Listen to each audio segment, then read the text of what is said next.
Hello, everyone, and welcome to this special event brought to you by the Center for Women's Leadership at the Forbes School of Business and Technology at University of Arizona Global Campus.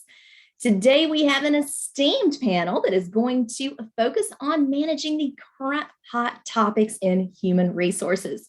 Now, before I introduce our panelists, a note for our attendees, we are saving some time at the end for open Q&A.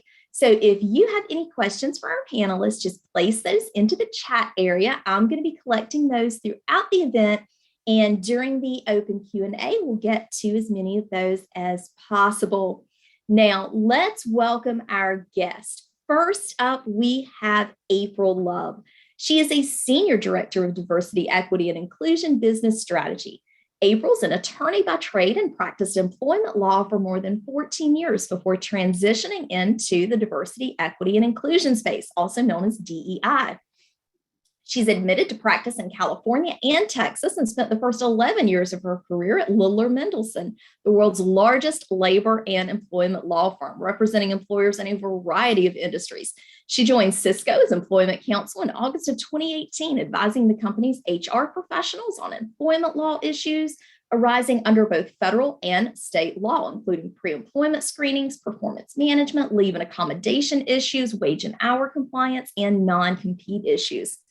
In June 2021, she accepted a 6-month project assignment helping Cisco's new and first Chief Diversity Officer establish the company's global DEI office. When those 6 months expired, she chose to take on a full-time role on the DEI team and is now Senior Director of DEI Business Strategy. In this role, she is responsible for developing and executing enterprise-wide DEI strategies, serving as the primary liaison between the DEI team and other Cisco functions to ensure that DEI is embedded throughout the organization. April also serves as the president of Catalyst, Cisco's associate resource group for Black associates and allies. She received her Bachelor of Arts in Political Science from Baylor University and her Juris Doctorate from Howard University School of Law. Next up, we have Megan Batchelor. She is the Market Employee Council at Cisco, where she's a member of the corporation's in-house employment council team.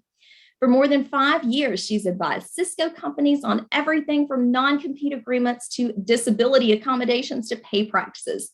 She previously worked in the Houston, Texas office of a law firm practicing exclusively in the employment law group. And some fun facts.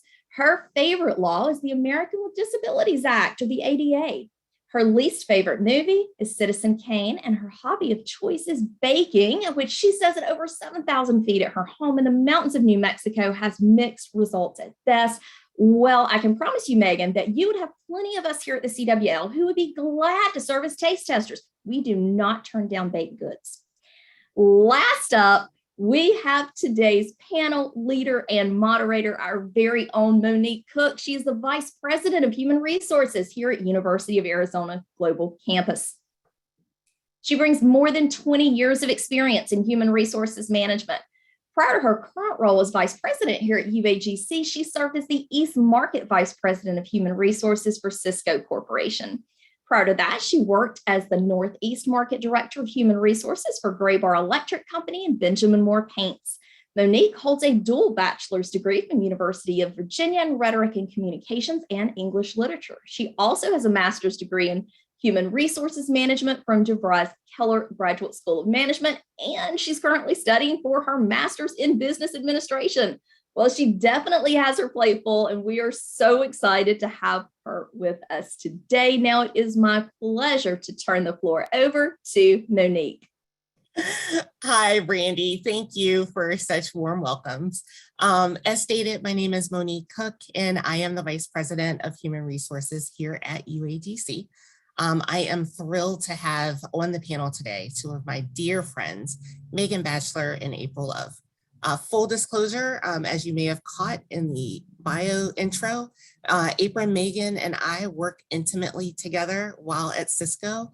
So there is a lot of love here on this panel. I greatly relied on their counsel for all things employment law and DEI related. So I am thrilled that they both agreed to join me here today and to spend time with us. So April and Megan, welcome to UAGC. Thanks Thank for you having so us. much. So let's just jump right in because I know that there are a ton of topics that are on the agenda that we're going to touch on today. So Megan, I am going to start with you. COVID has upended our world in so many ways. What are some of the changes in the employment law space that COVID has brought about? So thanks, Monique, for having us. We're just thrilled to be here, and I'm always a joy to do anything that involves working with you. So thank you for the invitation. And, it's a great question because COVID has impacted employment laws just tremendously. There are so many facets of that part of work that have been felt by employers, by employees all over the country. One of the things that I think is most impactful US-wide are just all the new paid sick leave laws that were enacted because of COVID. There was a federal law for a while that required employers to pay folks who were out sick with COVID or out for other COVID-related reasons during their absences. But then that fell away, and there's been a patchwork of states and counties and cities that have stepped in to fill that gap. And it's been a real game changer and a compliance challenge for companies that have, especially if you have multiple sites across multiple states and needing to ensure that you're providing the benefits to your employees, that you're obligated to do. And so many of these leave laws are actually on top of any sick leave that the company may already be providing.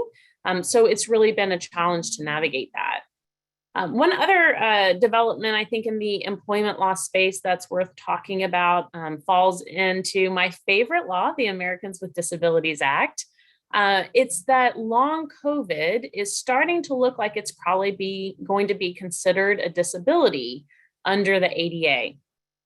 For a lot of folks probably know that short-term illnesses like a cold or an asymptomatic illness, those don't typically rise to the level of a disability under the law. But the phenomenon of long COVID, which has very different symptoms, is much longer term, is likely going to qualify. And just to take a little bit of a pause, when we talk about what does it mean to have something be a disability, the two things to keep in mind are, if you have a disability, you're entitled to reasonable accommodation of that disability by your employer. And second, in the employment space, again, is what I'm focusing on, employers can't discriminate against someone because they have a disability, right? In terms of pay decisions or employment decisions or the like. So it's looking more and more like what the researchers are finding out about long COVID is that it's going to qualify for those protections under the law. So we're thinking about, things we've heard about in the news like fatigue, mental fog, difficulty breathing. The definition of a disability is some sort of impairment, mental or physical, that significantly limits a major life activity. Breathing is definitely a major life activity. And if you're really struggling for that, you're going to have those protections of the ADA. And it's not just, employment attorneys that are opining on this. The Department of Labor itself has come out and suggested that long COVID is going to qualify as a disability. It's always a fact-specific question whether someone is considered disabled under the ADA, but it's just looking inescapable that most cases of long COVID are going to qualify for those protections under the ADA. And that's something that I think both workers and employers and friends and loved ones of anyone who has long COVID will want to keep in mind and ensure that they're getting the protections under the law that they're entitled to. And then I think the last bucket, when I think of major impacts in the employment space by COVID, is accommodation requests. So I think with COVID-related policies, companies have seen a lot more requests under the ADA for a disability-related accommodation or under Title VII, which requires employers to provide reasonable accommodations on a religious basis, right? So if an individual has a sincerely held religious belief that maybe conflicts with an employer policy, the company has to evaluate whether or not they're going to provide an exception. So as more policies have been adopted by employers, you see more requests for exceptions. And that's been, I think, a new frontier for some employers. The concept of an accommodation for disability and religion isn't new. It's something that companies have been grappling with for years and years since these laws were enacted. But it's just a new application, I think, to COVID, and that's been a bit of a new challenge. Yeah, no, that's great. Can you tell us a little bit more about this uptick in accommodation requests? Like, what does that really mean? Yeah, so I think of them in kind of the two different categories, right? For the religious accommodations, I think we're seeing more requests for exception related to vaccine related policies. So, think about a hospital who has decided that they're going to require the healthcare providers who work there to be vaccinated against COVID-19. Any employer of size is probably, just statistically speaking, likely to have a few employees who would object to that requirement on religious grounds. And so they ask for an exemption to that policy. We've seen some similar things for mandatory testing policies for COVID. Same concept, right? There may be someone who has a religious objection to that sort of policy. And those policies have been even more common than a vaccine mandate, right? A lot of companies have adopted them either in addition to or in lieu of a mandatory vaccine policy. So that's a pretty common issue. I think in moving to the other bucket for disability related accommodation requests, I think we're seeing most of those in vaccine requirements and then return to office plans, right? Especially in the workforce that is immunocompromised. The concerns there being they've either received direction from a healthcare provider that they should not at this time receive the COVID-19 vaccine, or they're concerned about a return to office that if they're immunocompromised, that they're at higher risk than others. And the thing here with COVID is, as we've seen all these variants and the changing risk profile, this isn't just a one and done scenario. Because COVID is changing, the requests can change and the underlying context can change. So this is something employers are having to not just make a one-time decision, but really stay close to it and work with their employees as time goes on to reevaluate as necessary. And then, I think the last big thing that COVID has shown us is how impactful stress can be when it comes to the workplace. Everything, all the stress of COVID and everything that's gone with it has had just enormous impact on mental health in this country. I actually saw that last month, the World Health Organization released a brief that said that in the first year of the pandemic, the global prevalence of anxiety and depression increased by 25%. And then a couple months ago, there was some researchers at Boston College released a study showing that reports of anxiety and depression were 6 times higher in the period of 2020 after the pandemic hit compared to 2019. So, the data there are just staggering, and employees need help. They need support. They need understanding when it comes to mental health needs. And, we're seeing a lot of companies really get it. There's been some really wonderful stories coming out of understanding and especially with the work from home and having family members at home you're maybe taking care of and other obligations with life. And I think that the companies that don't get it are going to see employees voting with their feet and maybe even with lawsuits. No, great. That was really great information, Megan. April, let me get you into the conversation. Has COVID had any discernible impact on DEI efforts? No doubt. I think it's been tremendous. And I'm going to go ahead and foreshadow this is probably going to be a little bit of a lengthy answer because I think it's impacted it in so many ways. Just in the United States, I think we all know that COVID sort of dovetailed with this season of civil unrest that was unlike anything that I've ever seen personally in my lifetime. And so I think for a lot of us, and I include myself in this, it's really difficult to think of one without thinking of the other. And so after George Floyd's murder, I think we all saw organizations coming out of the woodwork to announce a commitment, or in some cases, a recommitment to DEI. And in that way, I do think we'll look back at the sort of COVID time period as a seminal moment in bringing DEI more to the forefront. That said, I think there are a lot of people who are still really skeptical as to whether those verbal and written commitments will actually translate to meaningful change. And if we're being honest, I think that skepticism is fair. I think to have a meaningful DEI program, I say this all the time, that you need a top-down commitment with leadership bought in if it's going to spread throughout the organization. And there was a recent survey that I found really disheartening of corporate executives. And mind you, the universe of people surveyed were corporate executives who said, I am committed to doing this work at my organization. 33% of them said, yeah, I'm committed, but I'm committed because I feel forced to be committed by my organization. And then 79% of them said they honestly felt like the focus on DEI was overblown. So if that's the population of people who saying they're committed, I think that's obviously not very promising. So while I think DEI did get pushed to the forefront during this COVID timeframe, I think it is fair for people to question whether that's real. And I think while I'm on the topic of how COVID and the civil unrest of 2020 are so tied, I think it's also worth pointing out that those same communities that were disproportionately impacted by COVID, the virus, were also navigating a lot of layers of extra trauma. I want to echo, Megan and I often say we have shared brain, and this is one of those occasions. You know, I'm tremendously blessed in that, you know, as far as I know, I did not personally contract COVID. I have not lost anyone I love to COVID.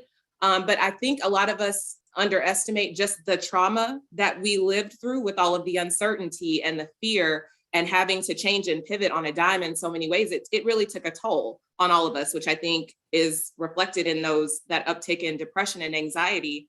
And so then you take, for Black Americans, layering on the trauma of witnessing incident after incident of police brutality. And for Asian Americans, you layer on the trauma of the anti-Asian sentiment that we were seeing around COVID and associated hate crimes.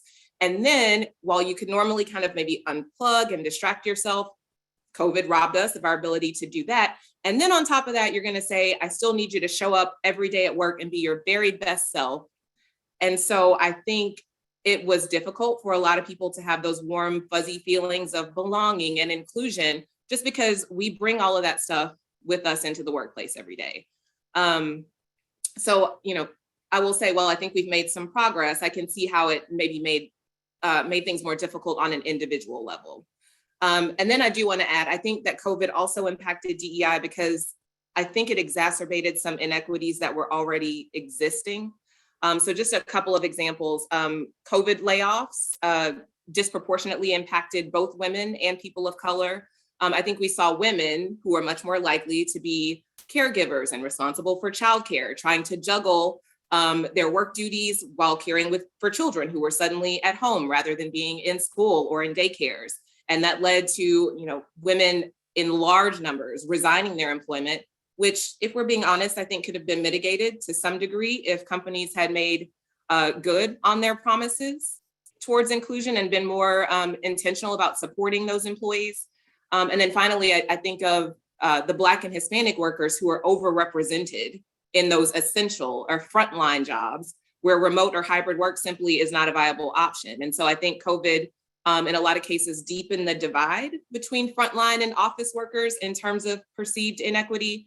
So I do think it's worth questioning. And I'm being honest, Monique prompted me to really kind of think about this. I think it's worth questioning what your organization is doing, but also what you're doing individually to ensure that those frontline workers who really didn't get a choice feel valued and respected, which is, you know, really what inclusion is all about.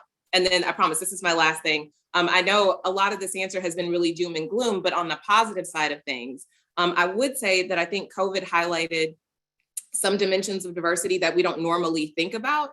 I think it's very easy to get focused on the protected categories that we look at in Title VII or state anti-discrimination statutes, but there are tons of differences in dimensions of diversity, including differences in our risk tolerance, differences in where and how we prefer to work. And I think COVID brought those to the forefront. And so I think anytime we're forced to kind of broaden our scope and look at different dimensions of diversity, that's a good thing.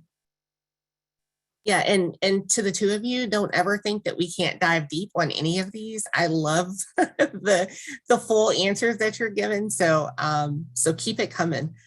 So I'm going to switch topics to one that keeps popping up to the news. And Megan, this is going to be coming your way. But a topic that keeps on coming up in the news and it keeps on showing up in late night comedy shows is the legalization of marijuana. Every state seems to be doing things differently. And what does that mean for workers?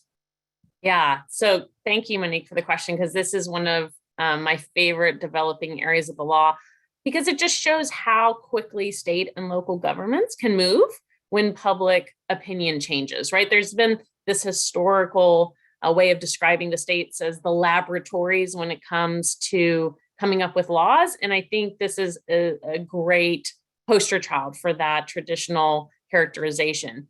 When public opinion has changed, and then also from a practical perspective, enormous tax revenue opportunities are linked to legalization of marijuana, right? So we'd be remiss if we left out the economic considerations. So just to set the scene for the attendees today, this has been kind of in the making, but it's been a huge acceleration in the last few years. So going back to 1996 is when the first state, California, legalized medical marijuana. Now, 37 states, 4 territories, and the District of Columbia all allow the medical use of cannabis products. 2012 is when the first states legalized recreational marijuana. That was Colorado and Washington. Now there are 18 states, 2 territories, and DC that all legalize recreational marijuana use. And I think the 2012 date is also significant to tie back to sort of the why of public opinion, because that's the first year that Gallup reported that nearly half of Americans believed that legalizing marijuana was a good idea. Back in 1992, a couple of years before California took that first step, it was fewer than 1 in 4, and now we're at 2 out of 3. So in terms of, this is a true radical sea change in flipping the numbers in support of legalizing marijuana. And a quick aside here, we've been talking about these states. It is still illegal to use marijuana under federal law, right? I don't want to miss out on that point. Whether and to what extent that is enforced is really determined by what party holds the executive branch. And so it changes. But regardless of whether the Department of Justice is coming after anyone, if you're a federally regulated employee or company, you're going to follow the federal law, right? So let's think about maybe commercial drivers who are subject to the Department of Transportation, right?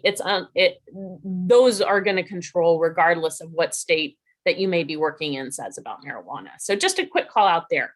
But going back to legalization at the state level, I think what's often missed in discussions around legalization is that legal use doesn't necessarily mean you can't get fired, right? There are lots of things you can do that are lawful, that an employer can still decide justifies terminating your employment or not hiring you. So think about someone who maybe goes on social media, posts something that their employer really objects to, and the person purports to speak on behalf of the company.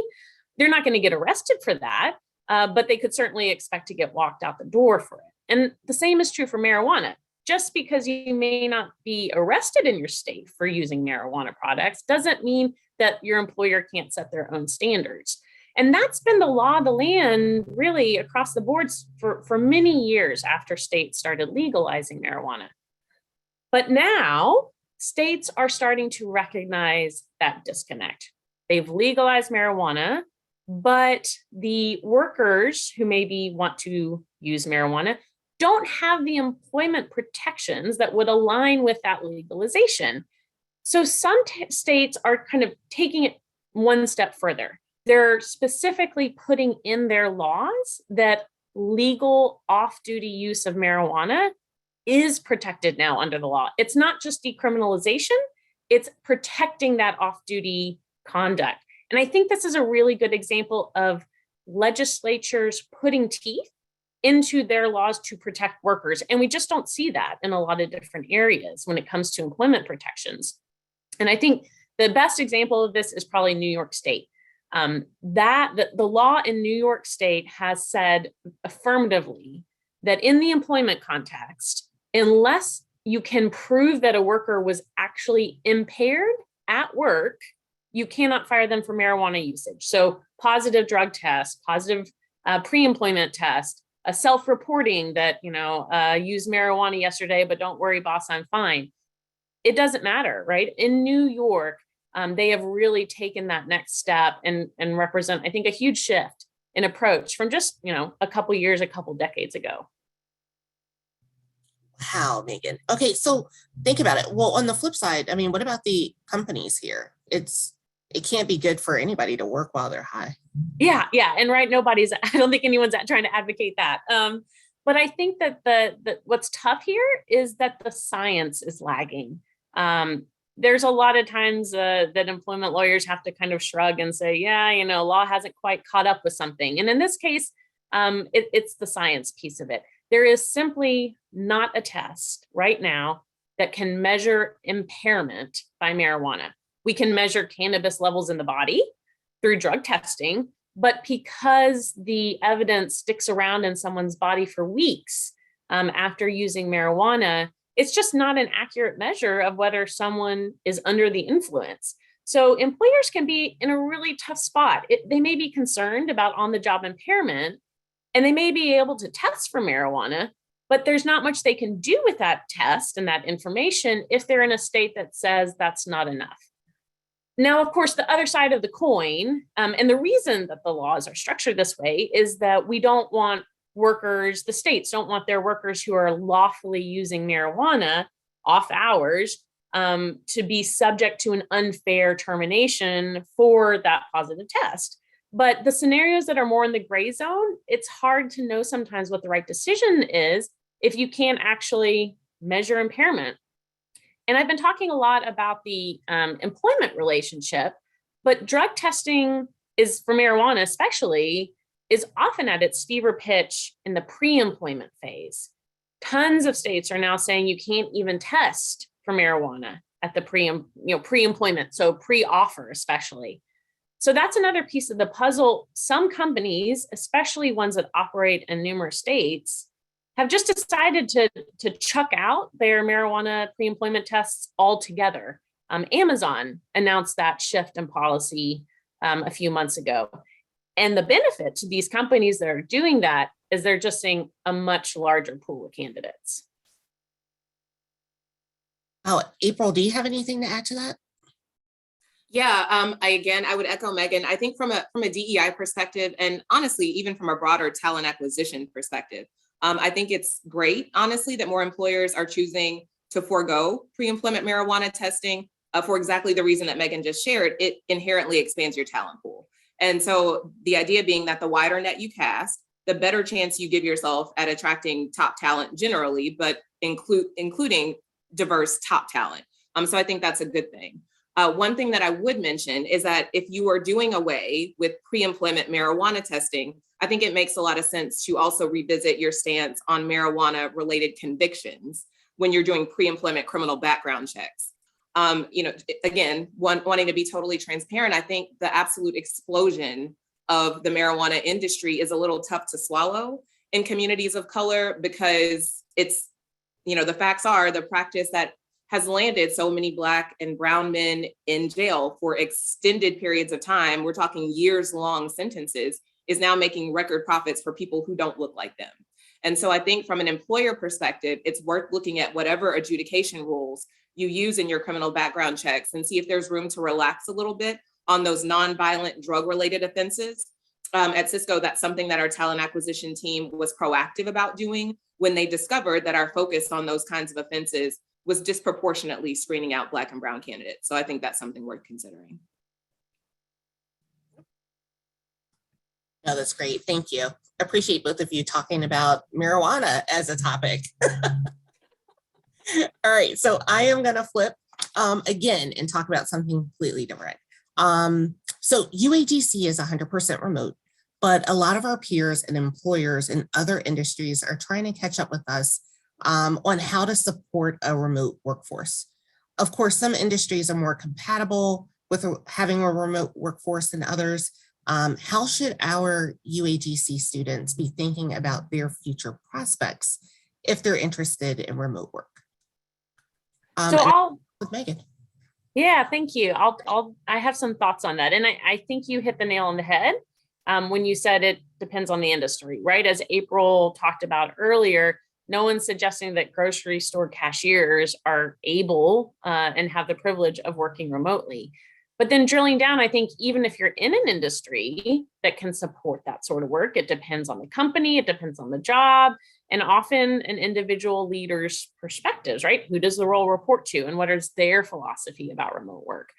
So I think for your students who are job hunting or anyone else on the call who's interested in that, I think talking to the hiring manager will give you the most insight, because even if the role is posted as remote and you're interested in that, you'll learn how well it works in actuality if you ask about prior incumbents in the role, how talent is measured remotely, what the deliverables and expectations are in terms of, reflecting your work, what sort of technology that the company may provide to support that work, right? I had some friends who, the pandemic hits and the company says, okay, go remote. And they said, how, what we need to be interacting with a lot of folks. We need some platforms.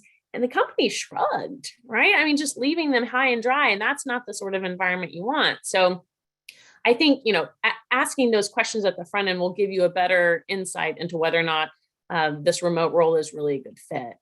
And then the other thing is, when you're applying for remote work, one thing to think about is that you are competing now, as April said, against a much broader pool of applicants. So applying to jobs is already a numbers game, and it's even more so when the job that you're applying for isn't only relevant to your local geography. And we give, I think, a lot of credit for all this uptick in remote work and companies recognizing it to COVID, which I think is fair. We all had an involuntary experiment on this for months, and it changed the minds of a lot of folks and a lot of naysayers. But I also think it's a lot more than that. I don't think it's just the business realities and the fact that so many jobs can now, with technology support, be successfully accomplished remotely. I think it's also the increasing demand for that flexibility, right? Even if a company or a leader might not quite be there themselves, there's such more of a demand for that ability to work remotely or flexibly or hybridly, right? There's a lot of combinations here. And I think we have to give some credit to the younger generations for that. And sort of the changing world now, and really keep in mind that that's been a big push from that. The younger folks who are really expecting now, it's not considered a benefit or a perk. It's considered, table stakes. April, do you want to weigh in? Yeah, I think Megan is dead on. I would advise students to ask as many questions as you need to feel comfortable around what the company culture is around remote work. I think, we all know more and more organizations are coming around to the idea of it, but I think as an applicant, you owe it to yourself to dig deeper, because even if remote work is allowed, as Megan alluded to, I mean, how is it regarded? Like, is the career trajectory and pathing different for a remote employee than it would be for somebody who's in the office? Can I be a leader of people if I'm remote? Or are those opportunities reserved for those who are on site? What opportunities will I have for live connection and networking to be able to come in and interface with people if I want to? What tangible things is the company doing to ensure that remote employees feel included and connected? Those are all questions that I would ask, because I think ultimately you just want to avoid setting yourself up for a situation where you've tied yourself to a company that allows remote work, but ultimately regards remote and in-office employees differently. No, that's awesome. Thank you both. Really appreciate that. Megan, we've heard a lot about this great resignation. For our students considering making a jump themselves, what risks or benefits might they not be thinking about? Yeah, so change is hard, right? I think for everyone, and a job change can be particularly hard. And unfortunately, it can be even harder if you maybe sign some sort of agreement with your current job that limits how you can work or where you can work after leaving the company. So I'm talking mostly about agreements where you're prohibited from calling on customers maybe or business partners of your current employer, or you're prohibited from walking down the street and doing the same job for a competitor, something like that. These agreements aren't always enforceable. It depends on your job, on the industry, on what state you're in, right? You may have heard about the Jimmy John's non-competes, right? Where the sandwich shop gave all of its sandwich makers non-compete, saying you can't go down and walk into the subway next door and get a job, which sounds ridiculous to all of us. And thankfully the courts agreed. But for a while there, it was a bit up in the air. The states have changed a lot, and the courts have changed, and things are relaxing a little bit. But you always just want to know what you signed. Whether it's enforceable or not, you want to know what your options are and what the risk profile is, because ultimately, no one wants to take a new job and then be told that you can't do the job. So I think it's good to keep that in mind early on too, when you are looking at a new role, and making sure that's front of mind and it's not a surprise. Awesome. April, what advice do you have for companies looking to replenish their talent among the Great Resignation? Yeah, so I think any way that you can find to, again, I'm going to keep coming back to this, but to cast a wider net than you are today. So maybe considering where you are sourcing applicants, leveraging community partnerships, which I think, and that's a sort of an incremental process. You got to develop community partnerships first to be able to build that trust, to leverage them. But there are so many organizations out there that can provide candidates, particularly organizations that serve traditionally underrepresented communities. That can be a really easy way to form a connection where they will share your vacancies with their kind of membership contingencies. I think companies, again, who are not on board with workplace flexibility are going to find themselves on the outside looking in. So always that focus on cognitive diversity, that people learn and communicate and process information and work in very different ways. And you need to have a framework that supports that. I would say considering the extent to which your company is purpose driven. I think as we kind of talk about those younger generations, younger millennials, certainly Gen Z, that they are looking for purpose and looking for companies that align with their own personal values. So I think if you're kind of wandering out there and you don't really have a clear mission or a purpose, I think that's probably going to be a problem. I think that would be a good thing to do if you're looking to replenish talent. From a diversity recruiting perspective, I would say an honest, really critical audit of your talent acquisition process, kind of beginning to end. What does your career site look like? Diverse images there, your recruiting collateral. What does that imagery show? The people that you're going after, can they see themselves in those materials? Do you have any systemic gaps in your TA process that you could possibly address? Are you requiring diverse interview panels? Are you requiring diverse candidate slates? All of those things that will kind of help to diversify your pipeline. And then I would also recommend something we've been doing is sort of a talent life cycle analysis for, where you can kind of go and see where you have gaps cycle to see if maybe you can kind of fill gaps there. And then the last thing I would say, and we've already mentioned kind of the great female resignation of these working moms who have perhaps for a time exited the workforce. If you're looking to bring more women back into your workforce, I would recommend reevaluating your job descriptions to see where you can make them shorter and more concise. I think studies show that women typically will only apply for a job if they meet 100% of the qualifications in a job description, whereas men will go for it if they meet as little as 60. And so I would say that skills, sometimes technical skills, can be taught and sometimes more easily than those soft skills like integrity, ability to communicate, a growth mindset, work ethic.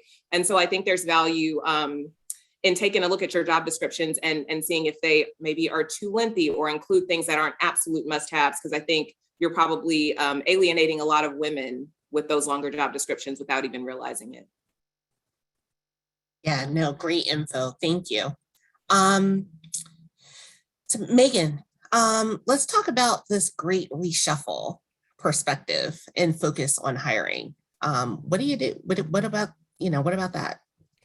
Yeah, so I think that's the right phrase, right? There is the great resignation, but the data show that those folks aren't just sitting out of work entirely, right? They're taking a lot of new jobs. I mean, my own LinkedIn feed seems to just be one post after the other of congratulations to this person on their new role. So there's a lot of reshuffling happening, a lot of departures, a lot of hiring. And I think, for folks that are looking to join that effort and find a new role, shared brain with April, I think you can take everything she just said and flip it, right? Look at the job descriptions. What does it look like? What do the brochures look like? If you're looking for a place that truly embraces and supports diversity and inclusion, and look and see what you think about how they're presenting themselves. So on top of that, if you take, I think April gets all of the top slots in my list. But I think the other thing to do is another benefit, I should say, of looking now for a job is you are more likely as an applicant now than ever before to know what the pay range is for the role that you're applying for. There are states slowly, less slowly than marijuana, but slowly adopting pay transparency laws. It's demonstrably good for workers, especially historically marginalized groups. So you're now more likely to know actually what that range is for that role because of this, the number of laws, especially for remote work. So that's a plus, I think. And then the second is, and this kind of hits on, I think, a lot of things that we've already talked about is, you know, if you're looking for a silver lining of COVID, it gives you great interview questions. You know, I think, and I know April and I have talked about this a lot, that a company's response to COVID, how did they support associates? How did they build in flexibility? How did they support remote work when possible? That's a pretty good litmus test of their values and their priorities. So you can use that in interviews to gain great insight into what kind of place it is to work, because it's something concrete, right? It's not just a general, you know, read me off your mission statement or your value statement that gets parroted back to you in an interview that you already read on the website, right? You're asking a specific, like, what concrete steps did you take to support your workforce? And you will understand and gain, I think, a really great understanding of what their priorities are, what they thought was, you know, most critical, what additional benefits they provided. All of that gives you, I think, a kind of a new way to get at those issues in a way that really works for job interviews. Yeah, thank you, Megan. Really appreciate that. So I'm going to ask this question to both of you since you're employment lawyers by trade. But what's on the horizon when it comes to employment laws? So April, if I can step in first, I'm just going to maybe beat the dead horse of states. I think it's going to be states and counties and cities, the way that in terms of adopting, you know, something new in the employment space. With the current Congress and what's expected after the midterms later this year, I just think it's really unlikely that there's going to be any meaningful or historic legislation in the employment law space at a federal level. But at the state level, at the county level, at the city level, that's where new things are coming out. That's where, you know, the pay transparency laws are showing up. The marijuana legalization, the mandatory sick leave laws. That's where all of this is percolating, and there are new things every week. You know, I like to subscribe to a lot of legal updates for the employment law space, and I'm not kidding. I get a couple every day. Somewhere, you know, some local legislature or leader is putting something new in place, and I'm not kidding. It's at the city level at this point too. So I really do think it's those local jurisdictions that are more nimble, that are reacting more to public opinion, reacting to the needs of their workers, that are going to be leading the charge when it comes to changes. And so I promised Megan and I did not align on trying to just agree on everything, but I would echo that. I think we're going to see it at the state level. And so when I think of the places where employment law and DEI converge, I think we're probably going to continue to see this anti-woke legislation. I think we have all heard by now about, you know, the Don't Say Gay legislation in Florida. There's another bill on the table that would make it unlawful for employers to mandate certain kinds of DEI training. Also in Florida, it's clear to me that it's primarily aimed at stopping unconscious bias training. So that's already been passed by the Florida State House and Senate, and I would be very surprised if Governor DeSantis does not sign it into law.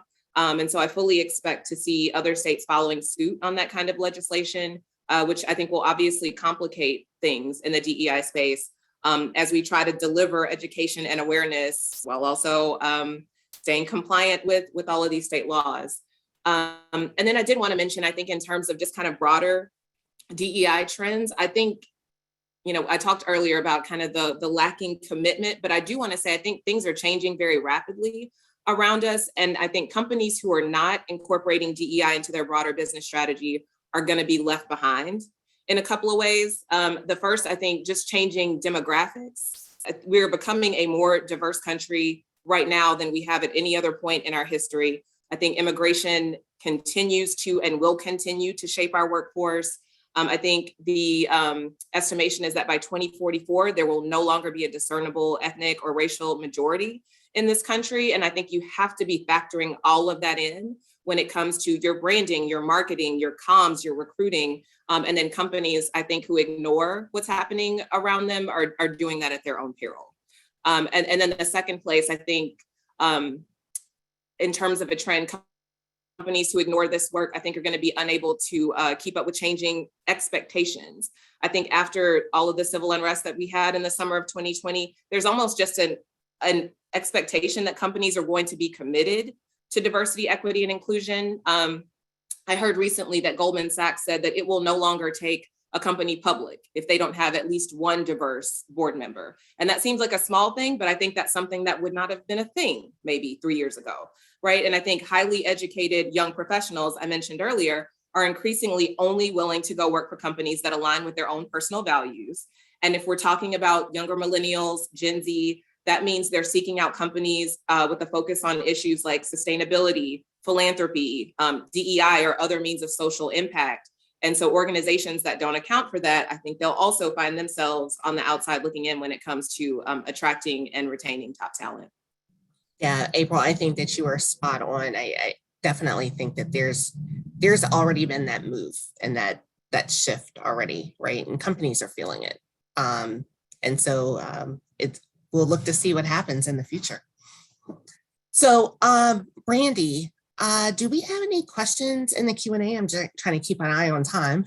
We do, absolutely. And the first one that I want to get to, TA, one of our attendees, posted something very interesting when you guys were talking about COVID-19 and the Great Resignation. TA noted that they've been interviewing for positions, and they now specifically asked the employer, how was this specific position affected by COVID-19? Because they're finding a lot of the positions they're interviewing for, the other person left the position because they were overwhelmed. So, that leaves the candidate thinking, why do I want to take a position that someone else just left because they were overwhelmed? So do you guys think, are companies addressing this? Or are they trying to rectify the issue of their employees that are feeling overwhelmed, unappreciated, whatever the case may be there? I can jump in on that one. I'll be honest, I think there's a keen awareness that people are feeling overwhelmed. I'm not certain that companies are making a meaningful effort to rectify that, if I'm being honest. And so I just want to give kudos to TA for asking the tough questions, because I think it's that line of questioning that will prompt employers to maybe take some action. If you're having trouble, we know everybody in talent acquisition is focused on time to fill. And if you're having trouble filling roles because people are asking those tough questions of help me understand what prompted the prior person to exit, I think that will maybe prompt a closer examination. So I say shout out to you for asking the tough questions. I think so many times we go into interviews so focused on what I have to offer them and making them want me, that we neglect to ask the questions that are going to be self-serving and getting all the information we need. So I would encourage everybody to be asking those questions. I think that might be how we start to see some change. Great, thank you so much. We've got quite a few advice type questions. We've got a pretty robust human resources program here at UAGC. So I know we've got some HR students that are here with us today. So from your perspective, how can an HR professional set themselves apart? If someone's wanting to get into the field, how do they set themselves apart from other candidates? Wow. I have always just leaned on being authentic to yourself, and showing your true self and your true value and worth, but also to knowing that you have that, right? Education is always key, but I think that if you if you truly care about the work, then that's going to show in any interview. It's going to show whenever you talk to people. And human resources is really about caring for people and making sure that they feel heard and that they feel that it's an even playing field, right? And that we're doing things to make sure that we protect our companies that we work for, but that we also connect with people. And so one of my former managers said that he wanted someone who could bring the human back in human resources. And that has always just stayed with me. And so I really think that if you bring that characteristic into this field, then you can't go wrong. And if I can maybe just jump in there a little bit, and I know this is like a mutual adoration society at this point, but I'll just say I worked with Monique, and Monique absolutely lived that. And she was fantastic to work with. And I know I'm, on the sort of outside looking in a little bit when it comes to HR, but those are the internal clients that I work with day in and day out. And I think she's absolutely right. I think authenticity is so high on the list. And I'll chime in, with my sort of more limited view. The other thing that came up for me once I went from a law firm and directly to a company and started working with HR is the concept of a credible activist, which means you're not just getting direction from the business leaders or from your employment attorneys or whoever else is in the room, that you really consider things from your HR perspective. And sometimes, you will be pushing back against folks, and that's wonderful work, right? The most impressive folks that I've worked with in the HR space don't just get blown around by the wind. They really do think through what the right answer is. What are the company's values here? What's the right thing to do for this individual? And they don't let the frustrations of the day or a scheduling hassle, get in the way of that. So I would just add that to the list. I think it's very connected to being authentic and being genuine, is standing your ground and having your opinion and not being afraid to voice that and push people to think about things differently. You're not always going to be the decision maker, but I think having those authentic, honest voices in the room is so meaningful and valuable when you're trying to build an organization and build a culture. Thank you guys so much. Here's another question. And if I can, I would absolutely love to send this question to April because of her incredible work in the area of DEI. The question is actually, how does your team or company define success? And when I think about DEI, I think of it very much as a continuous journey where we should always be looking to improve. And there is no end goal, but at the same time, we have to find performance metrics and that sort of thing. So in an area like DEI, how do you define success? Yeah, you're absolutely right, Brandy. It's change can sometimes be incremental and there is no end goal. I think we've kind of come around to the idea of, look, we'll develop our strategy for year one and we'll have KPIs associated with our goals for year one. And then in year two, it's going to be the same exercise. It's just that the goals are going to look a little bit differently depending on what gaps we've closed, what new gaps have emerged. And I say all the time, I went to law school because I don't like numbers. I don't like data. And so this career change has been really challenging for me in that way, because it became very quickly apparent that what doesn't get measured doesn't get done. You have to measure to know what good looks like and whether you're making an impact. So I would say it's for us, it's been a blend of kind of qualitative and quantitative measures, qualitative being those kind of feel-based. Okay, so we're doing the work. Is it having an impact based on how people feel? And so those are sorts of things that we measure through employee engagement surveys, customer feedback. Has there been a perceptible change in how our brand is perceived in the market? Those kinds of things. Looking at implementing an exit interview process to know how much our focus on DEI or lack thereof is leading people to exit the organization. And then there are the less fun kind of quantitative measures that you would normally see in an internal dashboard. Looking at, straight up representation, headcount, progression through career levels by demographic group, what's our spend with diverse suppliers, all of those kind of hard numerical numbers that show us if we're making change. And so we try to have a blend of those anecdotes and that hard data. to measure whether we're actually seeing success. Wonderful. Thank you so much. And I think we've got time for one more. And I think this would be really fun if all of you guys could possibly jump in on this one. This question is, in your careers, what's one of the biggest challenges that you faced in achieving success, and how did you overcome that challenge? No, that's a tough one. Mhm. But a good one. Let's see. Go ahead, Monique. No, thanks, Megan, because I really wasn't sure where I was going to go with this answer. But my truly authentic answer is I had to overcome the fear of not feeling that I was adequate enough for the role. And I think that with every role that you take, there are going to be some periods where you doubt yourself. There are going to be periods where you look at a peer and you say, oh my gosh, they're a lot better than me. And I think that part of the self-development piece for me was really just understanding that I could stand on my own 2 feet in a room with people that were just as smart as me, or maybe even smarter than me, right? But it was just kind of, it was just really developing that confidence piece, but it was more internal for me than it was anything else. I think we all have, if you're a working parent or a working student, I think we all have those balances of, balancing work and life and all of those other kind of things. But I think for me, I think that was a really big challenge for me. And with the help of April and Megan, I was actually able to overcome some of that. So thanks.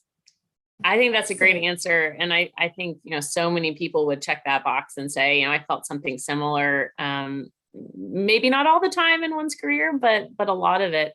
I'll give a little bit different answer that's more kind of tailored to my career trajectory, which was going from kind of seeing myself as when I worked at a law firm as a sort of nerd about the law and what's the right answer, and spending a lot of time having a technical understanding of employment law, which is the foundation you have to start with. But when you start working for an organization and not just, playing ball in the courtroom, you really have to soften that and recognize that being technically right about some small area of the law in Connecticut unemployment appeals isn't helpful if it's not worth the company's time to appeal the unemployment decision, that sort of thing. And being more practical and recognizing that there's always in employment law quite a bit of gray, usually, not always, but usually. And really working to understand the business and work with people to see the bigger picture, right? There's so many practical considerations that come to this job. And I think making that shift, and a lot of it, as Monique said, was really more inward, right? Seeing myself as sort of the book nerd who can find the answer versus being much more of a partner and sharing risk and analysis without getting too bogged down in the day-to-day and the little details here and there that ultimately aren't going to matter, especially for an organization that's really working to support its employees and wants to do the right thing. They're then not going to go down the most legally aggressive path all the time, right? They're going to take a more supportive approach, which is wonderful, but really is a different way of viewing yourself in your career. So I think that shift was a challenge for me. I love it. I'm so glad that I'm working in the in-house space and getting to work with folks like April and Monique every day. But it's a very different job, frankly, than where I started. Yeah, and I would echo, and try to squeeze in here real quick. I would echo Monique's answer. For me, it has 100% been self-doubt, imposter syndrome, feeling like I just somehow pull the wool over everybody's eyes and I was successful by accident. That's a feeling that I've grappled with my entire career. I still struggle with it. So I don't know that I can answer how I've resolved it, because it is a daily struggle. One of the things that I've tried to do is, I know it's super hard, but trying to stop comparing myself so much to other people. and instead compare myself to prior versions of myself. That is not, and I'll give a very specific example. I don't know that I've even ever said this before, but we used to do so many trainings on our team, and Megan was so good at that I would always be like, man, she's so good. I wish that I could be that good with this training stuff. And I tried to reroute my brain to say, instead of comparing yourself to Megan, why don't you compare how you performed at this training session to how you did when you first got to Cisco 3 years ago? Are you better than you were the first day you got here? And if that answer is yes, then keep going that way rather than comparing yourself to somebody else. And so I think for me, that's been really helpful, but it's a daily struggle. So if you're somebody, I would say, who's suffering from imposter syndrome, I hope there's some comfort in knowing that you're not alone. Thank you so much. Absolutely. We actually had an event here at the CWL on imposter syndrome about a month ago, and we had such great engagement and participation and feedback from that. And you're right, that is a pervasive problem, and it's definitely something that that women disproportionately face, as the statistics show. So thank you guys so much for sharing your time with us today. This has been absolutely incredible. If you guys look through the chat, people love you. Oh my goodness, the chat is just full of just kudos and thank yous, and folks who just absolutely adore you, love working with you, and appreciate everything that you had to say today. So a huge thank you to Monique, Megan, and April for sharing their wisdom and expertise with us today. Big thank you to our attendees. And as a reminder, we have more exciting events coming up this month and next month. Be sure to head over to the CWL website where you can register and learn more. Next week, we have got a community chat coming up focusing on juggling being a caregiver and a professional. I know many of us juggle those two jobs. It's not always easy. And so be sure to come to our community chat event. If you haven't been before, they are absolutely wonderful. Come prepared to participate and engage. They are very interactive. Coming up on the 26th, we've got a great workshop, especially for those who are interested in their own business. We have change agent Tope Mitchell, who is going to conduct this panel and workshop. And she is going to give our attendees some perspective on enhancing your entrepreneurial strengths and goals. And then we also have some exciting things coming up in May. We've got another workshop coming up. We've got a community chat, and then we have a special event on May the 4th. This is about a smartnership and nego economics. And those are not typos. Those are strategic spellings, just so you know. But to find out exactly what that means, you're going to have to join us on May the 4th. So thank you so much to everyone, and we will look forward to seeing you at the next event. Have a wonderful day.